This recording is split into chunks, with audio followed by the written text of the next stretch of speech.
2.5 कोटींची लाच घेणारा राजस्थान सरकारमधील अशोक सिंघवी नावाचा एक IAS अधिकारी पकडला जातो।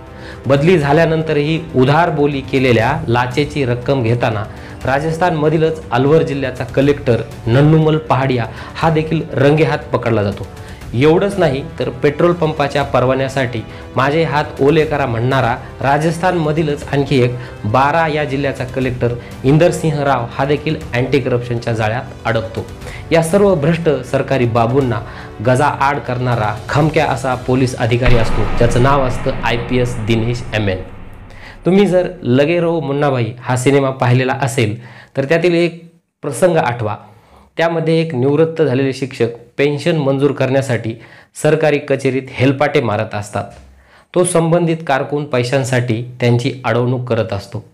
त्याला द्यायला गुरुजींकडे पैसे नसतात। मग तो मदतीसाठी मुन्नाभाईला म्हणजेच संजय दत्तला फोन लावतो आणि मग मुन्ना त्यांना सांगतो की गुरुजी तुम्ही असं काहीतरी करा की ज्यामुळे त्या कारकुनाला लाज वाटली पाहिजे।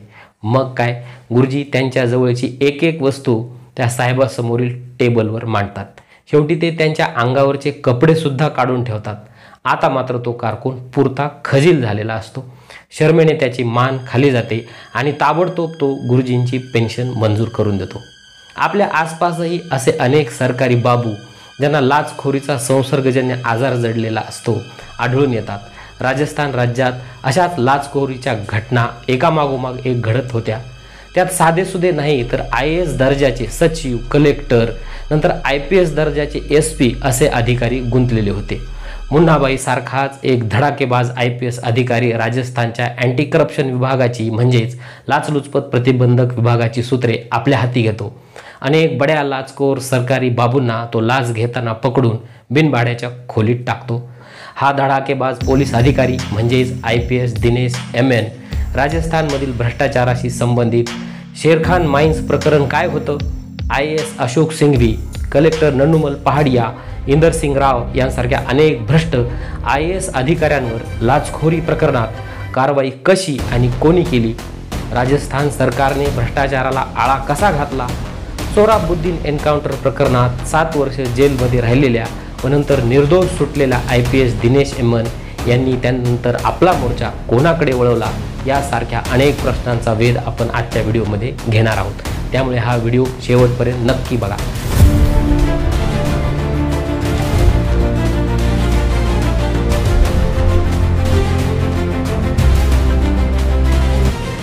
नमस्कार, मी आहे महेश मडके आणि आपल्या कोरा रकाना या YouTube चॅनलवर आपल्या सर्वांचं स्वागत आहे। सोहराबुद्दीनच्या एन्काउंटर प्रकरणातून IPS दिनेश यांची निर्दोष सुटका झाली होती। एन्काउंटर प्रकरणाचा व्हिडिओ आपण पाहिला नसेल तर त्याची लिंक व्हिडिओच्या खाली डिस्क्रिप्शन बॉक्समध्ये दिलेली आहे। त्यांच्या या धडाकेबाज कामगिरीचे बक्षीस त्यांना नक्कीच मिळणार होतं आणि झालंय तसंच। राजस्थान सरकारने 2017 साली दिलीप MN यांची नियुक्ती अँटी करप्शन म्हणजेच लाचलुचपत प्रतिबंधक विभागाचे IG म्हणजेच महानिरीक्षक या पदावर केली होती। ही बातमी भ्रष्टाचाराच्या कुरणावर चरणाऱ्या अनेक शासकीय बाबूंना धडकी भरवणारी होती। राजस्थानमधील नागौर जिल्हा हा खनिजांसाठी प्रसिद्ध होता। याच भागात कोळसा, चुनखडक अशा अनेक मौल्यवान खनिजांचं उत्खनन केलं जायचं। एक प्रकारचं राजस्थानमधील हे वासेपुरस म्हणाना। नागौरमध्येही अनेक रमाधीर सिंह, सुलतान खान, फैजल खान होते, परंतु ते गँग्स ऑफ वासेपूर मधल्या माफियांसारखे नव्हे तर लाल दिव्याच्या गाडीतून फिरणारे भ्रष्ट सरकारी बाबू होते। जुलै 2005च्या एका दुपारी अँटी करप्शन ब्युरोच्या ऑफिसमधील टेलिफोन खणातो। समोरून शेरखान माइन्स या कंपनीचा एक कर्मचारी बोलू लागतो। त्यांना कंपनीच्या परवान्यासंबंधी मंत्रालयातील एक अधिकारी मोठी लाच द्यावी म्हणून अडवणूक करत असतो, अशी तक्रार तोच कर्मचारी करतो। या प्रकरणातील लाचेची रक्कम ऐकून पोलीस देखील चक्रावून जातात। ही रक्कम थोडी नव्हती तर तब्बल 2.5 कोटींच्या लाचेची मागणी शेरखान माइन्स यांना करण्यात आली होती आणि लाच मागणारा तो अधिकारी होता IAS अशोक सिंघवी, जो राजस्थान सरकारमधील खाणकाम मंत्रालयाचा सचिव होता। झालं असं की या अशोक सिंघवीने त्याच्या भ्रष्टाचाराच्या वसुलीसाठी काही खाजगी एजंट पेरले होते। त्यातला एक संजय सेठी हा या मंत्रालयाचा कारभार बाहेरून चालवायचा। राजस्थानमध्ये जेवढे खाण उद्योग होते प्रत्येकाला या ना त्या कारणाने अडथळे आणण्याचं काम हा संजय सेठी करायचा। वसुली दिली नाही की तो अशोक सिंघवीला सांगून खाण बंद पाडायचा, कंपन्यांना सील लावायचा, उद्योगपतींना त्रास द्यायचा। मग हे अडवणूक झालेले उद्योगपती संजय सेठीला शरण जायचे आणि मग हा संजय सेठी अशोक सिंघवीच्या नावाखाली त्यांच्याकडून कोट्यवधी रुपयांची माया जमवायचा। नागौर जिल्ह्यातील बेडगाव या भागात शेरखान माइन्स यांचा एक प्रकल्प सुरू होणार होता। नेमकी याच भागात या अशोक सिंघवीला जमीन खरेदी करायची होती। खाणींच्या प्रस्तावांना मंजुरी देण्यासाठी तो स्वतःच सरकारमध्ये बसलेला होता। एकदा प्रकल्पाला मंजुरी दिली की कवडीमोल भावाने घेतलेली जमीन अव्वाच्या सव्वा मोबदला मिळवून गडगंज संपत्ती कमवायची असा त्याचा गोरखधंदा सुरू होता। संजय सेठीने 2.5 कोटींची लाच मागितल्यामुळे शेरखान माइन्सचा एक अकाउंटंट श्याम सुंदर सिंघवीने अँटी करप्शन विभागाशी संपर्क केला। दिनेश एमएन व त्यांच्या सहकाऱ्यांनी लाचखोरीचं हे गंभीर प्रकरण असल्यामुळे या तक्रारीची कसून खात्री केली व पोलिसांनी सापळा लावला। 2.5 कोटीपैकी संजय सेठीने 5 लाखांची लाच अगोदरच स्वीकारली होती। त्यानंतर 1 कोटीचा हप्ता स्वीकारताना दिनांक 16 सप्टेंबर 2015 रोजी राजस्थान पोलिसांनी संजय सेठी व त्याच्या इतर दलालांना रंगेहात पकडले। या गुन्ह्याची सूत्रे IAS अशोक सिंघवीपर्यंत पोहोचलेली असल्यामुळे तपासात ती उघड झाली। संजय सेठी व अशोक सिंघवी यांच्यातील फोनवरील संभाषण हा सबळ पुरावा पोलिसांच्या हाती लागला होता। सरकारमधील IAS दर्जाचा अधिकारी लाचखोरीत गुंतला असल्यामुळे पोलिसांनी ही बाब मुख्यमंत्री वसुंधरा राजे यांच्या कानावर घातली। आपल्याच मंत्रालयातला एक कर्मचारी 2.5 कोटींची लाच मागतो हे ऐकून मुख्यमंत्री वसुंधरा राजे यांनाही धक्का बसला।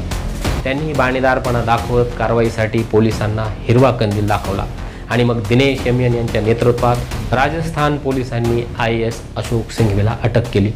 अशोक सिंघवी आता पुढील पाहुणचार घेण्यासाठी बिनभाड्याच्या खोलीत दाखल झाला होता।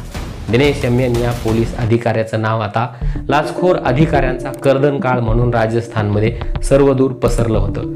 दुसऱ्या एका कारवाईत दिनेश यांनी अलवर जिल्ह्याचा कलेक्टर नन्नुमल पहाडिया याला लाच घेताना पकडलं होतं। झालं असं की एप्रिल 2022 मध्ये IPS दिनेश हे एका शासकीय कामानिमित्त अलवर येथे गेले होते।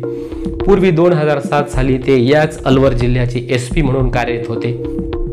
आता अँटी करप्शनचे प्रमुख म्हणून ते अलवर जिल्ह्यात ठिकठिकाणी भ्रष्टाचाराविरुद्ध लोकांमध्ये जनजागृती मेळावे घेत होते। अशाच एका मेळाव्यात त्यांच्याकडे एक तक्रार आली। अलवरचे जिल्हाधिकारी व धौसा जिल्ह्याचे SP एका कंत्राटदाराकडे लाचेची मागणी करत होते। दिल्ली मुंबई या राष्ट्रीय महामार्गाचं बांधकाम सुरू होतं। मनीष अग्रवाल हे या रोडचे कंत्राटदार होते। या कामासाठी त्यांनी वाहने चालवता यावीत म्हणून अलवरचे SP SDM या अधिकाऱ्यांना वेळोवेळी पैसे दिले होते। भ्रष्टाचार हाच जणू काही शिष्टाचार झाला होता। पण पाणी आता मनीष अग्रवाल यांच्या नाकातोंडात जाऊ लागलं होतं। दिनेश एमएन यांच्या प्रामाणिकपणाचे किस्से त्यांच्या कानावर पडलेले होते म्हणून मोठ्या हिमतीने मनीष अग्रवाल यांनी दिनेश सरांकडे तक्रार दिली। पोलिसांनी सापळा रचला। त्यामध्ये अलवरचा कलेक्टर नन्नुमल पहाडिया, धौसा जिल्ह्याचा SP SDM असे बडे अधिकारी लाच घेताना पकडले गेले। या प्रकरणातील कडी म्हणजे हा जो अलवरचा जिल्हाधिकारी नन्नुमल पहाडिया होता याची बदली झाली होती। उद्या तो त्याच्या नवीन पोस्टिंगच्या ठिकाणी रुजू होणार होता, पण आदल्या दिवशी तो अलवर येथे आला व तिथल्या स्थानिक कंत्राटदारांनी त्याला या अगोदर कबूल केलेल्या लाचेतील राहिलेली उधारीची रक्कम घेण्यासाठी तो वसुली करत होता। लाचेची उधारी स्वीकारणारा हा कलेक्टर खरं तर शाल आणि श्रीफळ देऊन जाहीर सत्कार करण्याच्या लायकीचा होता असं खेदानं म्हणावं वाटतं। IPS दिनेश यांनी लाचखोरीत पकडलेला तिसरा बडा मासा म्हणजे 12 जिल्ह्याचा कलेक्टर इंदरसिंग राव। इंदरसिंगच्या नावात जरी राव असलं तरी वागणुकीने तो रंगच होता। एका नागरिकाला पेट्रोल पंपाच्या परवान्यासाठी त्याने आपल्या PA मार्फत लाच मागितली। अँटी करप्शनचे ॲडिशनल SP श्री चंद्रशेखर ठाकूर यांनी या तक्रारीची खात्री केली व सापळा लावला। इंद्रजित रावचा PA यात लाच घेताना पकडला जाऊन पुढे या प्रकरणी इंदरसिंगलाही अटक झाली। शोले सिनेमात एखादं लहान लेकरू जेव्हा झोपत नसे तेव्हा गावातील लोक म्हणायचे, सो जा बच्चे वरना गब्बर सिंग आ जाएगा। राजस्थानमधील भ्रष्ट अधिकाऱ्यांमध्ये IPS दिनेश यांचा असाच वचक बसला होता। दिनेश यांच्या धडाकेबाज कारवाईला राजस्थान सरकारचंही वेळोवेळी पाठबळ मिळत गेलं। राजस्थान सरकारने रिव्हॉल्विंग फंड नावाचा एक निधी आरक्षित केला होता, ज्यामध्ये लाचखोरीच्या प्रकरणात तक्रारीसाठी वापरलेली रक्कम तक्रारदाराच्या खिशातून न देता ती या फंडातून 7 दिवसात त्या तक्रारदाराला परत केली जायची। इतर राज्यात ही रक्कम न्यायालयीन प्रक्रियेत अडकून पडत असे। पैसे अडकून पडत असल्यामुळे नागरिक लाचखोरी विरोधात तक्रार देण्यासाठी पुढे येत नसत। त्याचबरोबर राजस्थान सरकारने 1064 हा टोल फ्री नंबर सार्वजनिक केला होता।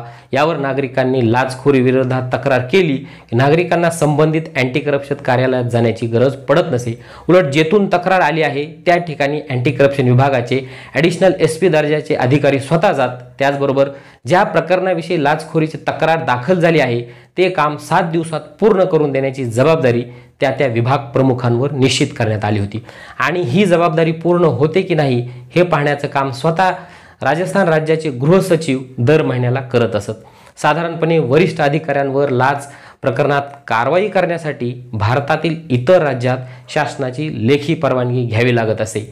मात्र राजस्थान सरकारने ही लेखी परवानगी घेण्याची अट रद्द केली होती।